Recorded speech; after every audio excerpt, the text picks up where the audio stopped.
All right, this is my lecture on momentum. We're starting chapter 7 today, and we're going to talk about the first section, which is 7.1, which is momentum.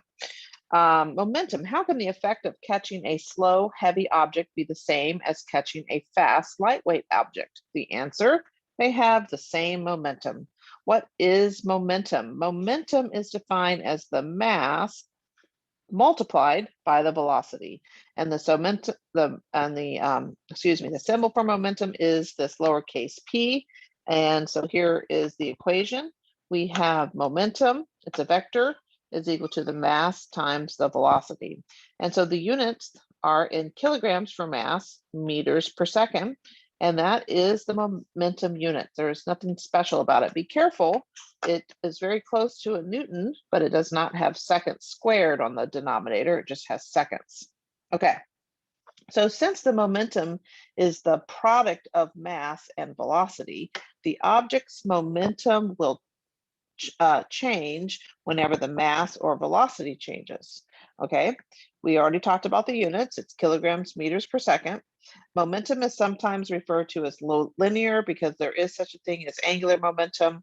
And so again, this symbol P represents linear momentum. This is a vector quantity, so it has both a magnitude and a direction. It always points in the same direction as the velocity vector, which makes sense. Okay, the following example clearly illustrates why the vector nature of momentum must be taken into account when determining the change in momentum of an object. That has to do with the bear. So I'm just going to quick do an example.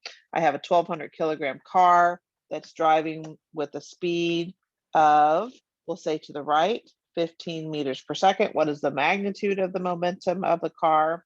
And so we will take the equation P equals mv and plug and chug.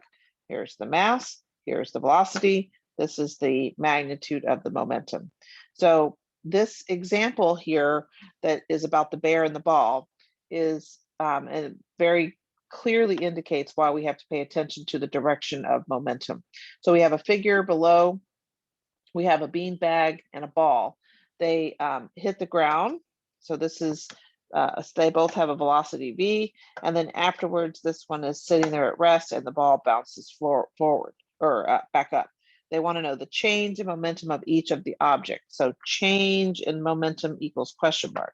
Change in anything is the final minus the initial. So that'll be mv final minus mv initial equals change in momentum. Okay, so they gave us some information about the mass of the bean bag, which has 1 kilogram, is moving with a downward speed of 4 meters per second just before coming to rest on the floor. Then its change in momentum can be determined. So I have final minus initial. Well, its final momentum was its mass times its velocity. Its velocity was 0. I need to subtract my original final initial momentum, and my initial momentum, I am traveling downward at a speed of 4 meters per second, and I multiply times 1. That's where I get this initial momentum, and so that becomes a positive, so minus a negative. So I have a positive change in momentum.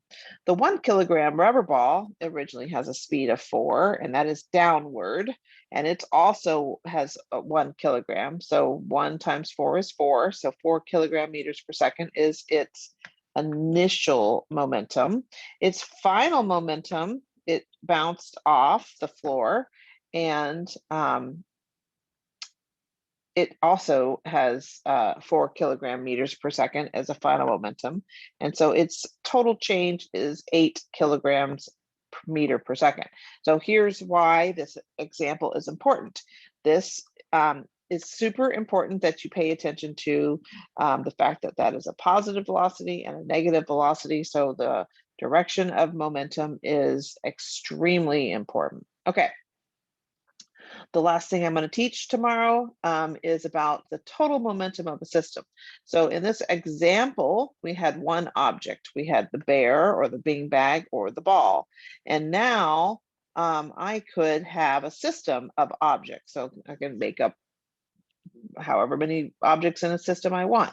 If I want to know the total momentum of the system, I will add each one of the momentums of that are in the system. So we must also be very careful to ensure we pay attention to which one has negative and which one has positive momentum. So for example, I have a system that I'm going to define as a goose and 2 ducks. So the goose is paddling to the right at 1.3 meters per second. The ducks are paddling to the left at 1.1 meters per second. The question is find the magnitude and direction of the total momentum of the 3 birds. So we're going to define the system as 3 birds. So this will have a momentum that is equal to its velocity times its mass, and we'll say that to the right is positive, so that'll be a positive momentum. This will have, we'll call that momentum 1. This will have a momentum, and this velocity is to the left, so it's negative, so this will have a negative momentum. Momentum 3, the third or the second duck or the third object, was also negative, and so we will calculate the momentum of the duck. This one of the ducks has a negative 4.4 kilogram meter per second. That is the momentum of the duck. So I have 2 ducks. So we're going to double that.